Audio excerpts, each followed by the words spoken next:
The story of Upbuild began in a monastery. On our quest to understand ourselves more deeply, we recognize that it is our attachment to our egos, our identities, that gets in the way of being our true selves. This podcast will help you understand your ego. It will help you better understand your inner world, the motivations, insecurities, and emotions that affect your every action and relationship. Welcome to Upbuilding the Self. Hi everyone, this is Michael. Before we get into the episode, we wanted to share with you about 3 upcoming Upbuild programs that we are offering on Zoom in the fall. Our flagship Enneagram 101 workshop, our one-day coaching skills for work and life workshop, and our 6-month coaching training certification program. Please see our website, upbuild.com, for more details and to register. And now, on to the episode. Hello, everyone, and welcome back to Upbuilding the Self. This is Michael Sloyer, and I am here with Hari Prasad and Vipin. It's great to be with you guys today. Great to be with you. Thank you, Michael. So for our topic today, we're going to be talking about time management and productivity. This is one of the topics that I'm most excited to talk about, because if I think about the possibility of binging 10 hours of a Netflix show or binging 10 hours of time management and productivity podcasts, I would absolutely choose the podcast. This is a topic which I've never studied formally, but I could say that I've invested hundreds, maybe thousands of hours into hearing other people talk about this. So it's really exciting for us at Upbuild to be able to bring this to our podcast audience and hopefully share our very unique lens on it. So that's the framing for our conversation. And Hari, it would be great if you could get us started by sharing what's so important about talking about time management and productivity. Oh, goodness, Michael. That was excellent. It got me reflecting on how many hours I've poured into this subject as well. And it's kind of a black hole, but there's a good side to it. Hopefully, I've come out with some things that are meaningful, and I think I have. Why is this so important? Why is this something that attracts me as well in such a powerful way? Because time is the most valuable thing. There is nothing more valuable than time. There's an ancient Indian saying that you cannot buy back a single moment for anything. There's no price you can pay to buy back a single moment. And there's a term that I keep as a meditation with me day in and day out, constantly. In Sanskrit, it's avyartha kalatvam. Kala is time. Avyartha kalatvam. It means making the most of every moment. Artha is value, getting the most value out of every single moment. And I am so passionate about this. So if we want to be who we are, if we want to be the real self, wasting time is not going to get you there. Now, this is probably something which is universal. I think every human being can relate to this in some way.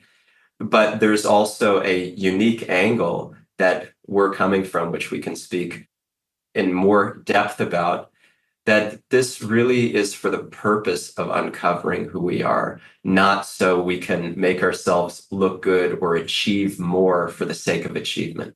Beautiful. Thank you. And Vipin, what would you share? I appreciated everything that you said, Hari Prasad. The only thing that I think it would reinforce what you said that I wanted to add was there's this adage that you are what you eat, right? The food that we put into our body then becomes our cells and our organs. And I think very similarly, we could say how we spend our time is who we are. And so that to me is why this is important. We are a function of how we choose to spend our time. And like Hari, you mentioned, who are we ultimately and who are we trying to become? And how we spend our time is an integral part of that. Yeah, thank you both. I'm already feeling the gravity of this topic, which is very different than how I approached this topic 10 or 15 years ago when I was going through all those podcasts. It was much more about success and productivity for productivity's sake. And here we're already putting a stake in the ground that this is really about not only becoming the best version of ourselves, but becoming the most authentic and realist version of ourselves. So, Hari, you mentioned the unique lens that we have at Upbuild on this topic. What is that? We have only one interest to become the self, to become who we actually are at the core, and to remove the layers of ego, the identities of who we think we should be, that we're constantly trying to project, constantly trying to prove and defend, get them out of the way. So when we talk about time management, what we mean is what will make us more effective in the use of our time to get to who we are and remove those layers of ego of who we're not. And who we are, I've spoken about this and written about this a lot, but who we are is a servant of every living being as part of a higher reality.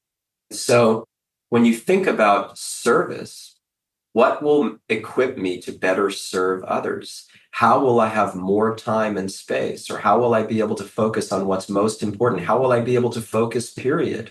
All of this is necessary. It is so important. So we can't lose sight of that identity as a servant, even as we engage in all of these productivity hacks and techniques that might be out there. That's the thing. You said it. That's exactly it. The why is the key behind all of this. Why we're engaged in this topic is what gives it its meaning and what will give it an effect that is different from just going out there and trying to be super successful. And so why is time management so hard for so many people? It seems like we do a lot of coaching, and this is a topic I can say certainly with my clients, and very recently I've seen this even with people I've been working with for a long time. This seems to be the thing that repeats itself in terms of what people bring to their conversations. They want to get more efficient at doing the things they want to get done. They want to squeeze in more stuff. They want to not procrastinate, not be lazy.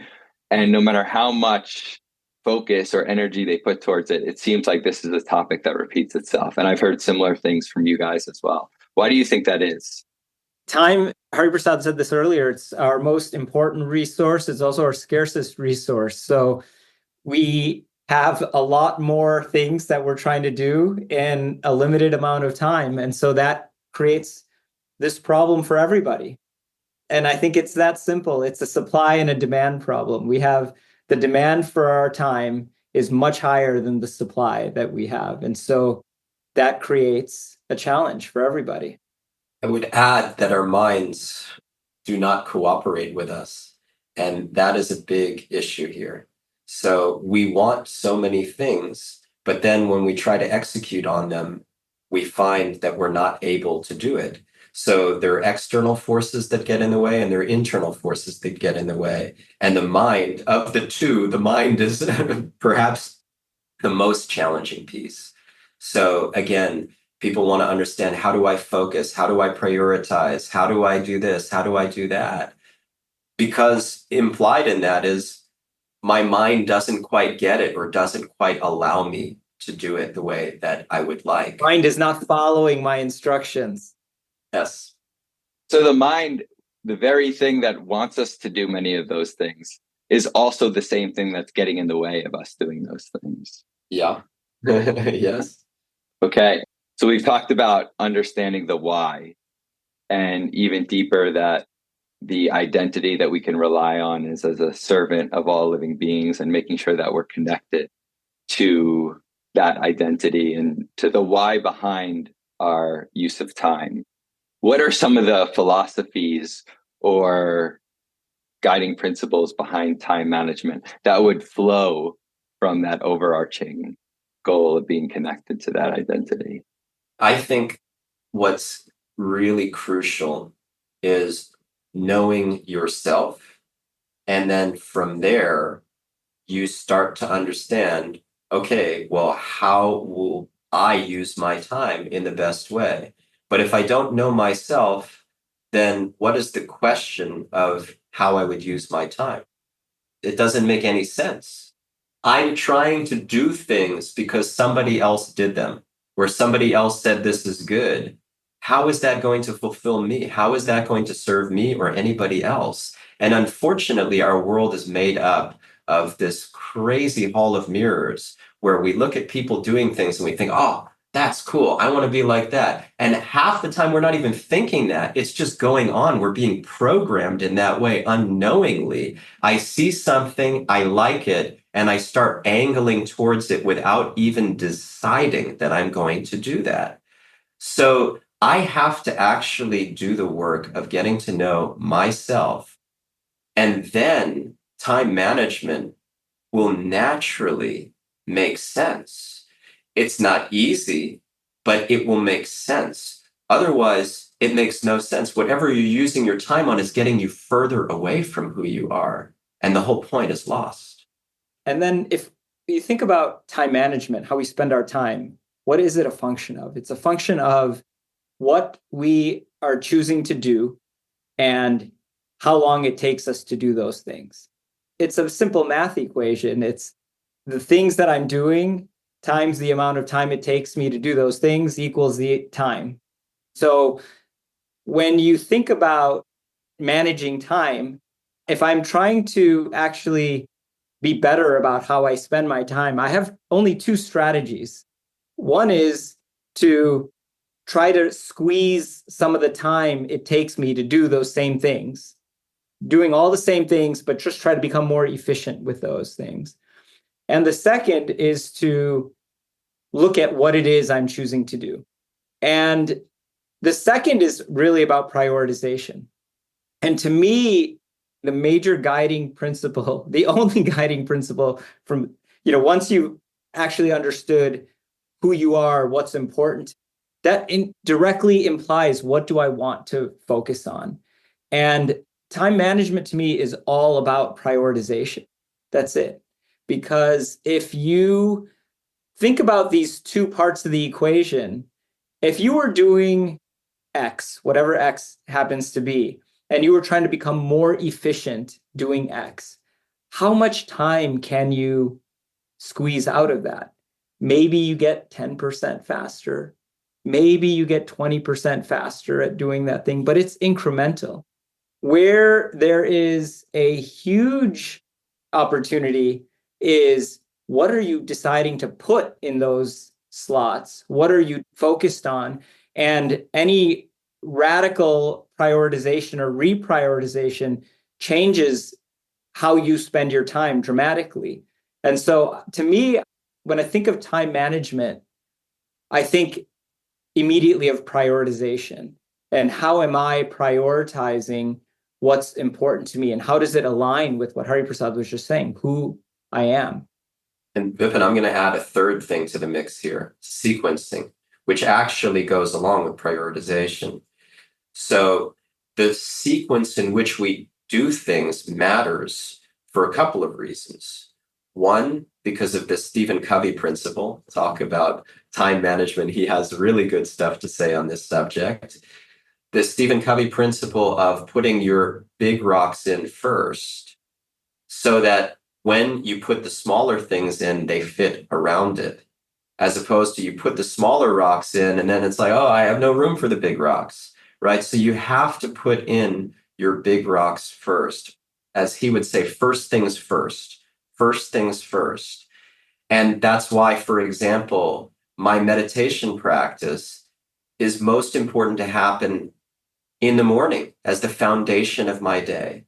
And when that is not possible for me, then I feel, things get thrown off. It's not always possible, and there are good reasons for that. But generally speaking, what I need is that foundation. And then it changes my consciousness. It changes the effect of everything else that follows when I prioritize like that. Another important piece about this, which is also related to that, is times of day. If I'm going to do my meditation at night, when I've just given everything to my day and I'm exhausted, then I'm not really very present for my meditation. And if I'm falling asleep, it's even worse. So time of the day matters. Certain things that are done in the morning will be enlivening in a way that it's just not comparable at another time. So the sequence is really important to consider, and that is a function of prioritization. Yeah, I completely agree. I think of sequencing and time of day all as related to that part of the equation. What is it that I'm going to focus on first and when? And there's also another thing you said, Vipin, which I found noteworthy about getting in touch with who you are and then doing things from there. What, as you were speaking, I was struck by there are so many levels to this. Getting in touch with who we are, it starts in very simple, basic ways. What do I like? What do I not like? What am I good at? What am I not good at? And sort of piecing together the grossest aspects of how we're showing up currently. But it goes so much deeper than that. And at the ultimate level, getting in touch with the real self. And that's when we maximize the use of our time in a way that blows everything else out of the water. But on the way to that, we also have to be able to know these grosser aspects of ourselves and align them. And that's really hard for some people. For other people, it's not so difficult. For most of us, it's the realm of values, which is a little bit more subtle. What do I really stand for? What is meaningful to me? And so many of our coaching clients are struggling with this all the time. And this is an accessible point, but it's typically not an easy one. And then when you figure out what it is that I really value, well, how do I honor that? How do I stay consistent in honoring that? And so much of our work is about that. This discussion reminds me of a podcast that the three of us did a while back on safe versus quality problems, where we talked about how many people come to coaching with time management as something that they're trying to work on.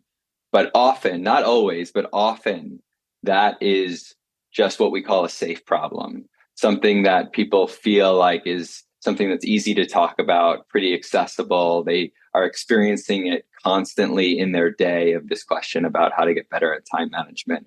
But usually there's a quality or a deeper problem underneath that safe problem, which is one of what do I actually care about? What are my values? What's truly important to me? What gives my life a lot of meaning and heart?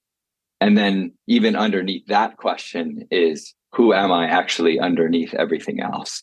And when we can get some clarity around those two deeper quality problems, that safer problem and how we approach that starts to take care of itself. Now, there still might be some work that needs to be done on the surface as well, but we come from a much more solid, grounded place. And then, Vipin, I really appreciated this distinction you made between getting better, having more efficiency at doing the things that I'm already doing, and how there's only a limited gain that can be gotten when we get more efficient at the things that we're doing, versus sort of the unlimited gain that we can get when we prioritize what's important to us and maybe even get rid of the other things completely. It goes back to what you said earlier about sequencing. It's great to work on becoming more efficient, but you have to do that after you have the right things that you're focused on. I mean, what would it look like to be very fast and doing it on all the wrong things? You will end up only faster, further away from where you need to be. So I think it's critical that we are focused on the right things. And then we can try to see how could I be doing those things faster. Are there any examples that come to mind from either your own personal lives or maybe the lives of your clients who you've worked with of actually reprioritizing stuff so completely where things just start working so much better in life and I start pointing myself in the right direction? The first example that comes to me, it's actually a personal example of my partner, Kruti. It's not my own personal example, but she describes the environment in her workplace. She had worked at Etsy for a very long time. And she worked there through a few different administrations of leadership. And in the most recent one, there was a dramatic shift that took place in the leadership and in the value of the company as a result. And the thing that happened was they were always, an organization is working on hundreds of things and they have all these functions, they have many priorities, even with the advent of OKRs and people trying to hone in on what's most important. Most organizations are not able to contain themselves. There's too many things. And the new CEO, who's now been there for a long time, but Josh Silverman came in and he used the phrase, the vital few. What are the vital few things that we are going to prioritize across this huge organization? And that message, those priorities became clear, and that messaging was reinforced and reinforced and reinforced. And Kruti, as one of the members of that leadership team, experienced both the clarity of that reprioritization and also the benefit of that reinforced communication, both from the top and then all the way as it went through that entire organization. And you saw a real shift in all of a sudden, from there being many, many, many things people were working on to everything rolling up to the vital few. And you also saw this reflect. I mean, I don't think this wasn't the only thing, but you saw a dramatic increase in the value of the company over the next couple of years as they really made progress, substantive progress on these vital few things that they had identified. So that to me is that exists at an organizational level, that exists at an individual level. The same thing is true. Think about yourself as a person, a manager, a leader. What are the vital few things that are important to me this year? I would say that when you asked this question, Michael, I was thinking, what are not examples of this? Because practically everything that we do has some relationship with this issue. I think about my own meditation practice, as I mentioned earlier, and that's the core of my being. It's really what has transformed me more than anything, and which I have come to see over time needs the appropriate time and space more than ever. When I was a monk, that was a given, that was provided for in a way that before and after, it's up to me. I am left to my own devices and I have many more constraints. And now I continue to refine that more and more and more. It's an obsession in a good way. It's something I'm super happy to be obsessed with, constantly refining and figuring out, how do I create more time and space? How do I create other habits that support this habit? How am I seeing the impact of this in the rest of my life? Now, I'm taking one thing that is the core practice that makes me who I am today and is the basis around this work that we're trying to offer to other people, and which can bring us to self-realization. But this is true of anything that I deem valuable, that I want to make sure that I have the adequate time and space and relationship with it, and that I'm prioritizing it effectively amidst other things. And that's what I want to make sure anyone that comes to Upbuild or is listening to this podcast can do for themselves. Really see what will have the biggest impact on me, and how do I prioritize and build a relationship with it and build habits that support it, build accountability. There's so much that can be done here. There's so much. And all of my coaching clients have to go into this in some way. Thank you both. So from each of these examples, they're highly consistent with that first things first, or the big rocks first of Vipin. You shared the vital few from Josh at Etsy, and Hari, this idea of having a core practice, a core individual practice. And for you, that's meditation.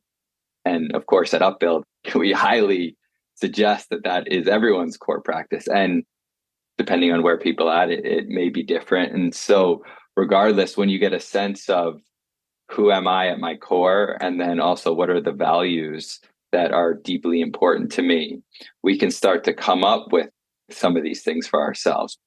What will be our core practice that everything else will emanate from and flow from? And what are our vital few things that we're trying to prioritize?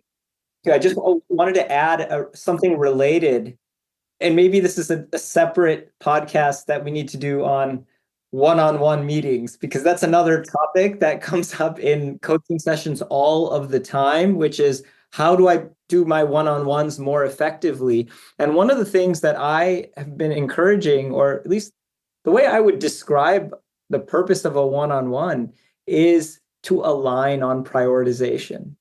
So when we're talking about the vital few things across an organization, or then across my scope personally, coming in every week with the person that I'm working closest with and aligning on, hey, this is what I'm focused on. These are my priorities.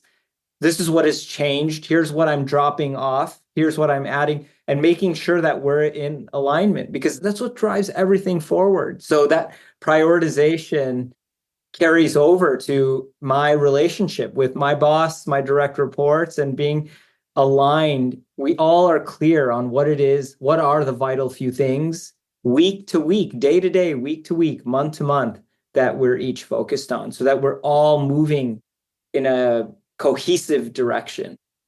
Time management is also chaos management. It's managing all of the entropy and all of the variables and all of the excess of possibilities. We can talk more about that in a few minutes, but it's really trying to manage the chaos of life and streamline it in a way that will best serve. So when people come to us for coaching, and I'm thinking of a couple of people, one person who is being groomed to be a leader high up in organization, and another person who was more junior but was groomed to be a leader in more middle management. And the need for effective strategies to manage time and to prioritize and to be organized is so important. I'm thinking even of a person who is a founder of an extraordinarily successful company, and who asks questions to this day like, hey, does anybody have any tried and true method of prioritization or building a to-do list? The seemingly most basic things, because the chaos is so great and nobody has any miracle cure to stop the chaos. Nobody has that. And no matter how many podcasts or articles you listen to or read or books or what have you, there is no sealed solution to this. It's a matter of seeing, okay, I'm up against chaos. How do I align myself with what matters most and have tools and relationships that will support me in continuing to do so and enhance my dedication, my focus, my presence, and allow me to give my best? All right, as I shared in the opening, I listened to hundreds of hours of time management podcasts, and I've never heard anyone talk about time management as chaos management. It's such a powerful way of thinking about it. So I really appreciate that framing. It speaks to my experience very deeply, and I can imagine everyone who's listening as well. Thank you. It comes from the inspiration of speaking to you both. It really comes like that. And it is my own experience that when I think about how I approach time management and why it is, you mentioned safe problems versus quality problems, why it's a quality problem for me. It's something which is truly a significant struggle that makes me feel very vulnerable. It's not just something I'm excited about it, but it's also a pain point. And part of my excitement is because there is so much pain around it that I have dedicated myself to addressing and helping. And I've made a lot of strides, so that's exciting. And there's a lot more to go, and I'm excited about getting better at that. So the experience that I have is that there's so much chaos in my own life. And just because you do this kind of work, it doesn't make it easy. I don't have that sense of ease. I want that, but I don't have it. What I have are tools and again, relationships, people that help me. And frankly, I look to you both because I think, my goodness, you are so amazing at managing the chaos of life. And I get a lot. And I even have specific things that both of you have helped me on. And also our other partner, Rasanath, and my wife, Radha Bhakti, have helped me with so that I can get better and feel at least like I'm more equipped and there's more peace of mind. I'm doing what I can. I'm doing the best I can so I can rest in my sincerity. And that's all I can do. What else can I do? Life is chaotic. Thank you for that. I feel your sincerity and also your smile is so wonderful as you're sharing all of this. So you've teased now a couple of times these tools or tips or tricks, and it would be great if we could start to share some of ours. And also, hopefully, we can tie them back to what we're talking about on a deeper level of understanding what's truly important to us and who we are. So, Vipin, what are some tips or tricks that you find helpful for time management? When I think about this question, really the hacks that come to me are all productivity hacks. So they're dependent on if you know your vital few, if you know what's important to you, then all of a sudden it becomes about how are you going to actually invest in moving those things forward. And the thing that I've found to be the most beneficial thing for me to move those things forward, one of the most beneficial things, is a 6-hour flight without Wi-Fi. This is not necessarily a cost-effective hack, but buying a transatlantic flight and then being on an airplane for 7 or 8 hours. In the last 5 years, I would say those chunks of time when I'm flying between New York and London or New York and San Francisco have been the most productive chunks of time that I have experienced. And so then to replicate, getting closer to replicating that, I think having large chunks of time on my calendar that are dedicated to deep work it's fundamental.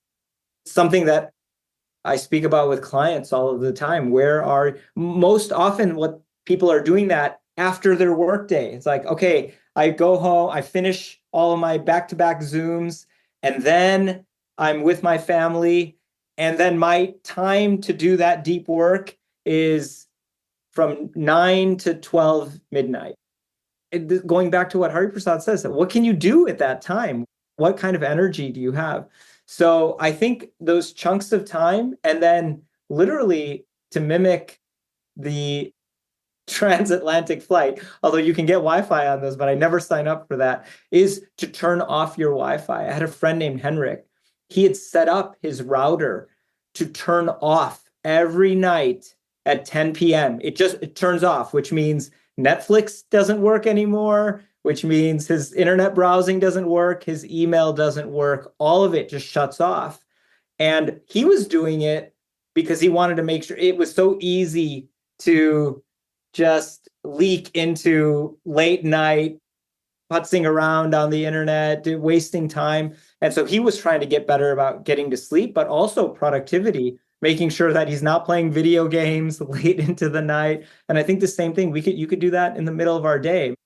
Imagine, why do we all just leave all of our browser tabs open, email is open, I'm constantly getting distracted by notifications. So for me, it goes back to trying to replicate a 6-hour flight, assuming that I've identified my vital few, which I spend a lot of time doing, is what I invest in my coaching and our work together at Upbuild. That to me is my biggest hack.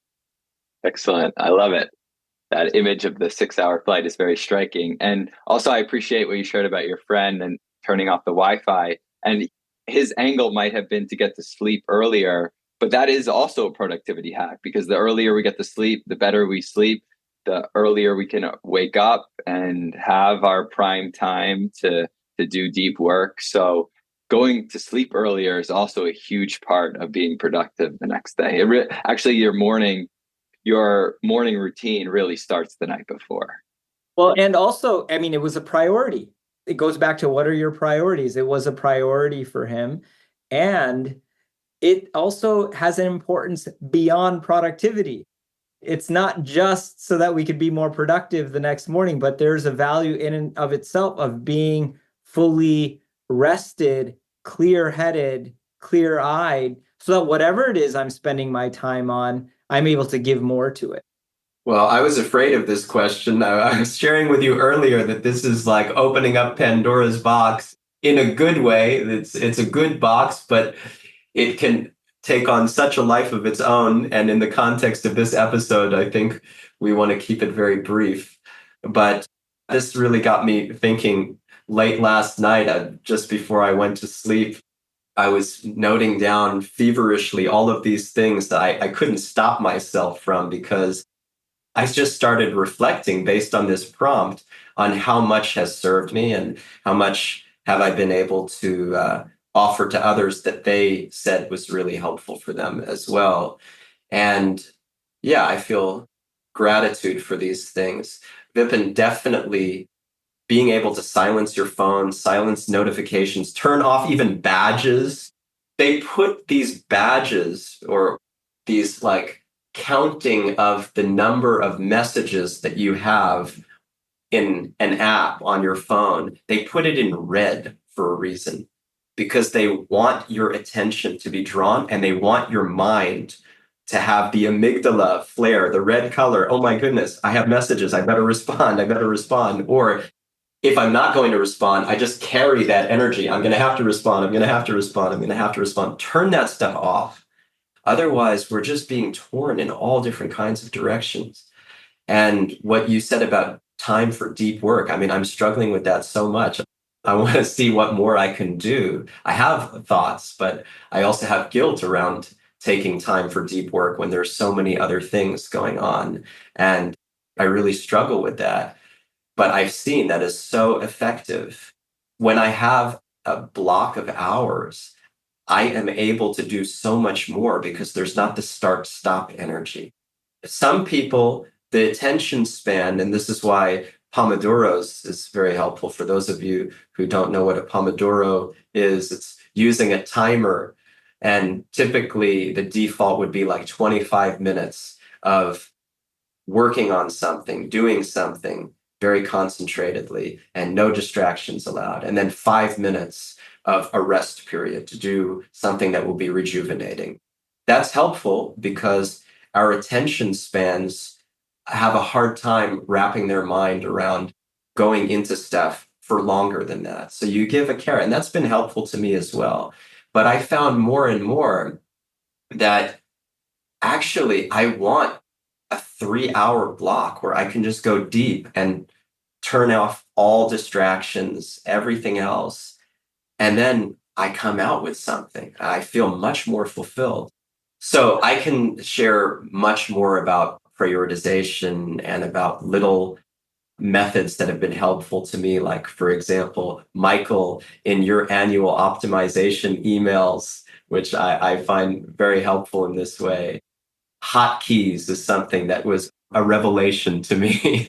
I never thought that that would be something so helpful, but I tried it out. And now I'm full-on advocate of using hotkeys, which are basically shortcuts on your keyboard in your laptop or your computer so that you can do things without having to really think about it. You don't have to move your mouse in this way and that.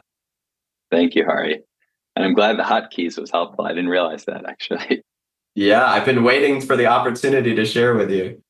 What I would share from my side is something that I heard from, or is a principle that I actually got from Tim Ferriss a number of years ago, which is that we should do our best to make one decision today to limit thousands of decisions in the future. He was getting a lot of requests from people who write books to write their foreword or the introduction to their book. And he was having to make too many decisions about which people to say yes to and which people to say no to. So he wrote a blog post that he would read no book that was written in the last 5 years, I think it was. I don't remember the exact number, but that way he eliminated all possibility of reading a book and therefore writing an introduction. I found this to be one of the most helpful things. And then I would combine that with my other technique, which is to use my inbox as my to-do list. So whenever there's something that I need to do, and we were having a program, a small class just before recording this podcast, Hari, you had mentioned a to-do item at the end of that class. So I immediately sent myself an email that I need to do this task.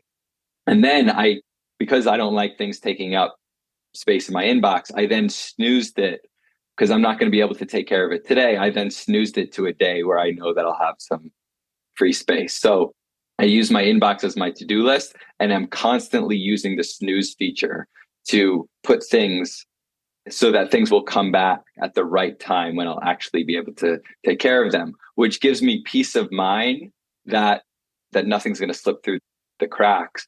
And we often talk about trust as the number one most important thing for efficiency, because when there's trust, things can just move very fast. And one of the key elements of trust is reliability.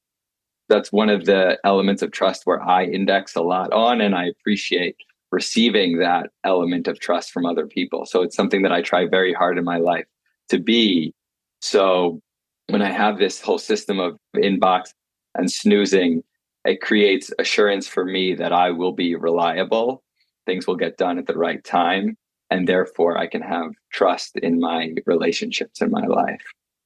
And then combining that with the principle of make one decision today, which will limit the number of decisions later on, I will decide that I will do something. Let's say I'm trying to watch a series of videos and take notes on these series of videos. So I've decided that I'm going to do 2 every single day. That's one decision. I could watch 1, I could watch 3, I could watch 5 some days, but I'm making that decision now today that I will watch 2.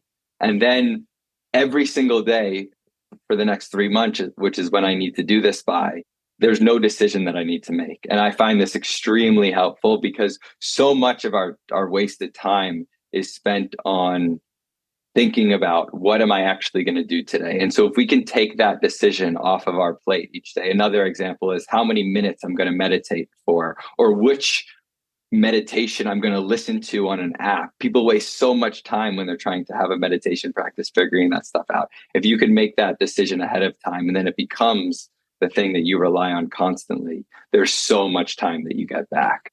What you just said about the decision-making process and being able to get clarity and commitment around that, it eliminates so much stress, so much anxiety, so much uncertainty, and saves so much time. I really appreciate that, the way Tim Ferriss framed it and the way that you expressed it now and the way you're using it. I also found it so funny when you were talking about using your inbox as a to-do list, because I have encountered people that will say exactly the opposite. Do not use your inbox as a to-do list. But I can say, if you follow Michael, you will probably be very effective against the common wisdom, because Michael is one of the most exceptionally on top of things people I have ever met in my entire life. Amazingly, maybe the most on top of things. So I think there's a case against the not using your inbox as a to-do list. First of all, I appreciate that acknowledgement. And the other perspective makes sense as well. And I think as we're sharing all of these things, these are the things that just work for us.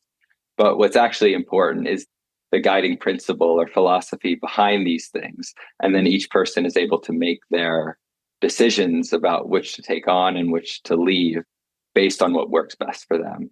There's one more technique that I wanted to share that I often recommend to clients, and this is a simple one. It actually came from somebody at Upbuild, I'm not sure, many years ago, and it may have come from somebody else before that, which is this exercise of do, ditch, and delegate. That was Vipin. Well, if Vipin, if it's okay, if I speak on your behalf to share about the exercise. Please. And this is for people who feel overwhelmed by the amount of stuff that they need to do, which is all of us. And to actually do an audit of all the things that I'm committed to and I'm taking on. You could look at your calendar to get a sense. If you look at your calendar over the last month, what are all the things that I'm doing? And first have that full list of things and then go through each of those items and decide, am I going to move this into the do bucket, which means I'm going to keep doing it? Does it go into the ditch bucket, which means I am not going to do it anymore because it's actually not part of my highest priorities? Or is it going to go into the delegate bucket where it would actually be okay? Maybe there's some quality loss.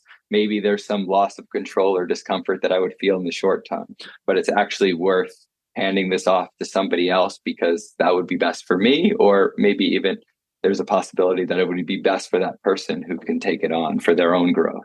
And just having these three buckets and doing this audit, I found extremely useful for opening up space so that I can really focus on the big rocks or the things that are highest value add in my life. Anything more that either of you would share around tips, tricks, or hacks? I would just adding a couple of quick things. You said the tip that you got from Tim Ferriss, it reminds me of what Clay Christensen wrote about in his book, How to Build a Successful Life. And he talks about the decision he made not to play basketball on Sundays, which was a very hard decision when he was in a tournament in grad school that was dependent on him. But that was also a day that he had dedicated to his spiritual life. And he struggled with that decision. But once he made that decision, black and white for himself, that was very hard the first time. It made all of the other decisions that he encountered about that day easy. And that was a very striking example of the freedom that can come from approaching these things with more black and whiteness, with more making that one decision that obviates the need for many, many, many other decisions. So I just wanted to share that in response to what you shared, Michael. Yeah, I was also thinking about the same thing with regard to the common wisdom around using the inbox. So I was really excited to hear what you had said, because if you've listened to thousands of hours of podcasts on productivity, I may have listened to 10. And I feel like the only 10 hours I've listened to is basically about not using your inbox as a to-do list. And I think the way that what Hari Prasad said is so true of my experience of you. So I think the biggest thing that comes out of that is you actually have to figure out what works for you and build your system around that. And there's not one right answer to these productivity hacks. It's just, actually, it requires a lot of experimentation. And I think it all comes back to the same original principles. Like, you have to know who you are, what's important to you, what are you focused on, what do you want to focus on, and then everything follows from there. Everything else is on the margins. If you get those big things right, then you will be in good spot. Beautiful. Well, that feels like an excellent summation of what we've been speaking about. Hari, is there, as we start to bring this conversation to a close, what would you share in summary? Well, I would share something which touches upon what we've been discussing, but which I hope will really encapsulate the gravity of this. So when I had read a book by Soren Kierkegaard, The Sickness Unto Death, in 2006, that was the book that most impacted me to that point in time, and which continues to be one of the most significant catalysts in my own transformation.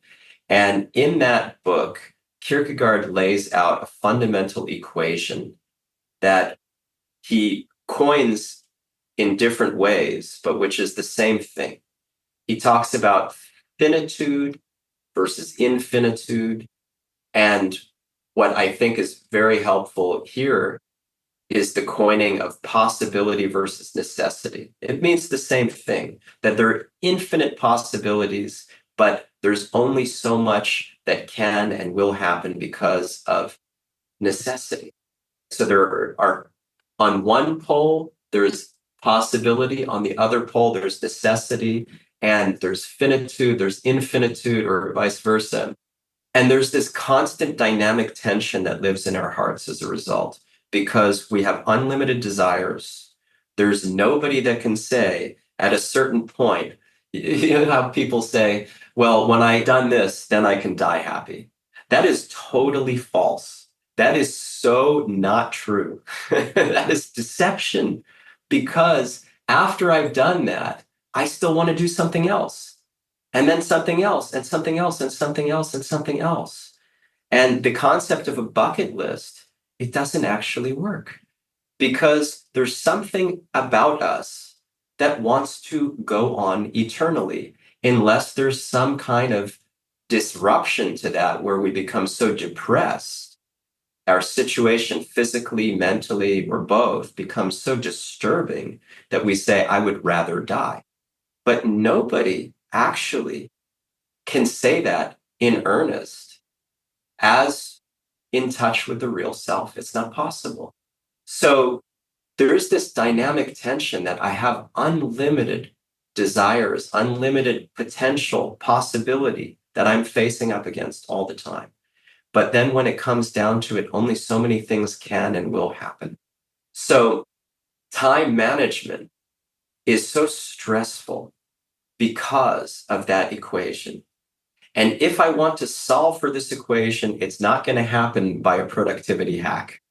It's not going to happen because somebody taught me how to write an email more quickly, or how to manage my schedule in a way that is more effective. That doesn't address it. That may add something which is beneficial when it's under the banner of why, when we're trying to serve the best we can, when we're trying to become self-realized and really help other people in the best way. Yes, that's great. I love that. And it always comes down to this one thing of, like, how do I reconcile with all the possibilities and then what's going to happen? And the discomfort, there's an existential angst here that, talk about the math equation. Every time I go to bed, there are a million things that I had wanted to do, which I couldn't do. And I knew that was going to happen. And if I tell myself I'm okay with that, okay, for today, but one day, there's not going to be another day. One day, that will be it. And I can tell myself, well, that's fine. You know, I make the most of my life. I had good relationships. I was a good person. I did things that were cool, that were fun, and so on. But deep down, I'm not satisfied with that. I have not addressed that equation which Kierkegaard is talking about. I have not been able to solve for the dynamic tension in my heart. And if we don't solve for that, we will always feel ill at ease, restless, and like we're missing something, because we're missing something vital.